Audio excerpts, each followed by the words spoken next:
here's what it's frustrating to me. Exactly what Mark just said. But so we have said for a long time, Don, you've said this, that the quarterback of any team gets way too much blame when you lose and way too much credit when you win. I think we can agree on that. Okay, so the problem with that statement, you've got the coaching staff that continues when in the past having defended Spencer Petras being the starter. The defense is, well, we've won. He won how many straight games? Like 12 straight games at one point. So you're not going to abandon going with the guy who just won you 12 straight games. And then on the other hand, I continue to see these articles written by the media, and these are quotes. I mean, the media is not just pulling this out of thin air. These are quotes from players and even from coaches that are basically saying that Spencer Petras takes too much blame. You can't have it both ways. You cannot give him credit for the 12 straight wins that he won from 2020 to 2021, but then when fans start ripping him saying, well, I'm just a human being, you got to be nice to me. And I continue to hear that, and I don't love the playing up the victim card, and I have a problem. I will say this. I listened to Alex Padilla. I think you maybe listened to Alex Padilla after the practice, Don. Anybody who thinks that Spencer Petras is above intelligence, and that's the reason why, above average intelligence. Alex Padilla is a smart young man as well. And it does rub me the wrong way when I hear Spencer Petras kind of play that victim card, because you cannot have it both ways. You got to take responsibility as the quarterback, because as you said, Don, whether it's fair or not, that's the position you're playing. And if you don't like it, play a different position. That's how I see it. Very true. The question as it relates to any starting quarterback, as it compares to the record as a starter, the question is, did they win because of his play or in spite of his play? And there were times, without question, when you'd have to say, Iowa won, but I think it was in spite of our quarterback play. And I'm not trying to beat up on Spencer. He's doing the best he can, but that's just the reality of where we are. The first thing, of course, is not beat yourself. And we're pretty good at that. We don't turn the ball over much at all. The downside, of course, is we don't put up very many points. I think someone said in our last 6 games, we had 8 touchdowns on offense in 6 games. I think that's right. That's not enough. You're not going to beat some really good teams with less than 300 yards offense. It's simply hard to do. So they've won 16 games. If we just look at regular season games, they've won 16 games under Petras, and they've lost 4. And that's not quite true either, because Padilla did have some starts this year. I believe he was 3-0 as a starter. Is that right, Corey? Yes. Well, Northwestern, technically, Petras started. Remember, he started the first quarter. Padilla played 3 quarters of that. So I guess if you're going to say Petras got the win as the starter, I guess that's true. And then Petras, came in and relieved Padilla against Nebraska. And I think what we continue to go back to is we've watched these games, and we can throw out all the statistics. Mark and we've delved into the stats that show quarterback play is a true weakness for this program right now. But the bottom line is, I don't think anybody listening to this show, and I don't think us 3 are dummies. Maybe my wife would debate that as well. But I think the bottom line is you watch these games, and I think it's easy to tell that Iowa's winning a lot of games in spite of the quarterback play. I don't really think that's debatable, is it, Mark? You've watched Iowa. Is it really debatable? Yeah, that's kind of what I was leading to is, again, I don't watch every snap of every game like you two, but I watch 7 or 8 out of 12 games. So I watch them play all the Big Ten opponents and most of the big games. And, what game did the defense lose out of those 4 regular season losses the last 2 years, or the 6 total losses? I would say, the Michigan game was a blowout. That's an aberration for Iowa football. The other games were close games. And so when has the offense bailed out the defense? I would say over the last 2 years, none. None of those wins was an offense, pulling it out 48-45. The defense, either it was a joint effort in a dominant, complete 60 minutes of football, or the defense and special teams took over and bailed out the offense, and the offense did just enough, or were a challenge to the defense, and the defense was able to overcome.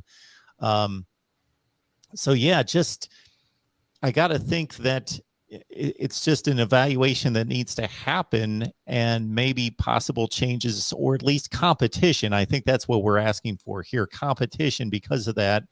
Because I don't know where Iowa finished ranked in total defense in America, but I certainly think that they had one of the 10 or 12 best defenses in the country, regardless of what the numbers say. And the offense was, had the offense been, I don't think anyone's demanding that the offense be that good. But if the offense was top 40 to 50 in the nation, maybe they beat Purdue. Maybe they beat Wisconsin. Let's remember the Purdue game. Iowa's number 2 in the country. Purdue's unranked. It's in Kinnick. There was absolutely no excuse to lose that game. And, the Michigan game, I know you weren't being dogmatic on that, but I would argue that game, you put that on the offense because the defense, Don, you were there at that game. The defense actually held Michigan in check for much of that game. They were still in it at halftime despite absolutely nothing from the offense. And then eventually the dam's going to break at some point.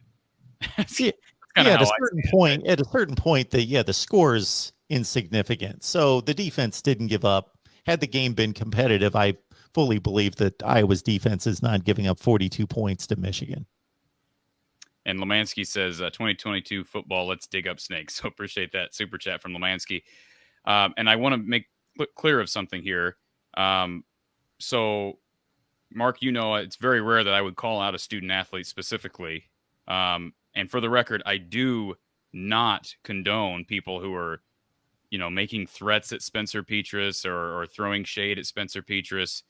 I just, there was an article written here by the Gazette just about a week ago about that very subject, that Spencer's teammates, a couple different players have basically come to his defense and say he gets too much blame. And that's like the third time I've heard that. It was written because Spencer made a comment after the Citrus Bowl that his mom has to read all these negative comments. Just please remember I'm a human being. And then I won't say who, but I got a friend who works close by here, and a player who's on the team, made a comment to her that their quarterback is getting death threats, which may be true. And if that's happening, it's absolutely wrong. I can tell you, I checked with the university and they have no idea. The communications didn't say anything about death threats. You would think that would be something that they would handle almost criminally. So my point is, I'm not trying to attack Spencer Petras, but I don't appreciate the victim card in this situation because, he's been the quarterback for 2 years, Mark. And at some point, performance has to sell yourself. It can't be, again, like we said, you can't have it both ways. And, frankly, let's just talk about the performance on Saturday, Don, between the 3 quarterbacks, because I know it's limited action and it is hard to evaluate and read between the lines when you're going up against different opposition, different number of snaps, etc. But Joey Labus did look really good when he was in there. I thought Alex Padilla looked pretty good. The other thing is, too, you could see very specific play calls for Joey Labus. It seemed like every throw he made was on a rollout. I'm not quite sure why that is. Maybe you can explain that, Don. But Spencer I didn't see a big jump from Spencer, albeit against a really good defense. Right. Labus ended up with 21 snaps. That was 8 runs, 13 passes. In other words, there was a called pass. Didn't mean the ball was thrown necessarily. Might have been a sack. But anyway, 19 of those 21 snaps were in what we call direct, meaning underneath the center. So it was obvious to me. I think the only reason for that disparity, 19 direct snaps, 2 shotgun snaps, that was simply an indication that they weren't comfortable with the number 3 center snapping to a quarterback that was in the shotgun. So to me, it was unfortunate that he had to have all those direct snaps, especially because it was obvious they thought it was a good idea. Maybe Joey told them, I'm really comfortable sprinting out and throwing. Well, the thing I know very, very well, I used to hate sprint passes from direct formations. In other words, it's tough to take a snap under the center, and the first thing you got to do is give ground off the line of scrimmage as you work into your sprint, and you cannot throw the ball accurately on a sprint pass unless you're headed downhill, what we would refer to as headed downhill. In other words, you got to be sprinting at your target. You can't throw across your body. Mark, you know exactly what I'm talking about there too.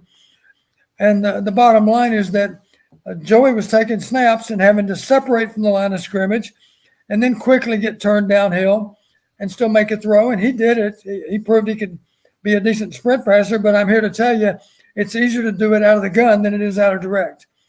And yet probably 4 or 5 of his attempts were out of direct, and they were sprint passes, what we would refer to as sprint passes. And they were both to the left and the right. And obviously, if you're a right-hander, it's a little more difficult to throw to your left. So that was what was unusual about his plays, is he had a high percentage of sprint passes. He hit on most of them, of course. If I was able to grade him on certain plays, I graded him 8 out of 10 plays. He was a plus, 80%. That's pretty good. Negatives, he did allow a delay of game. That's not a shocker because he's not an experienced quarterback, and good quarterbacks, of course, always have one eye on the play clock. And we got flagged twice with false starts. Those were both gun snaps. So that cut into his 21 snaps. Three of those didn't count.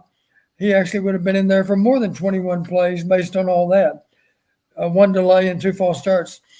So the bottom line is there wasn't a big disparity, and there weren't a lot of different plays that he ran. He did run some play action passes out of direct snaps, and some of those were good throws. You remember there was a throw over the middle. I think it ended up counting as a touchdown. That was a nice play. That was an intermediate throw that was on the money. Good to see.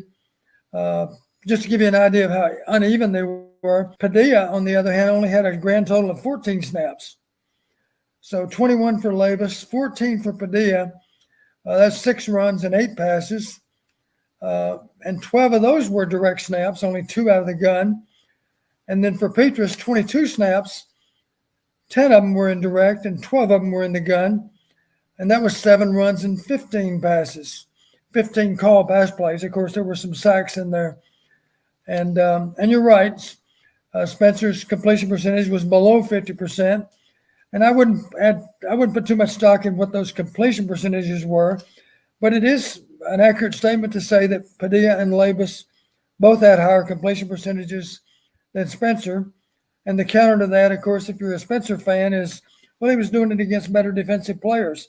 The one thing I can promise you is that Joey Labus and Alex Padilla would be more than happy to take some of those snaps with the number 1 offense. And I realize the number 1 offense had some players missing. The truth of it is the number 1 defense had half their starters missing. So I don't want to hear about how great those 11 players were on defense, because some of our very, very best defensive players weren't even involved in the practice at all.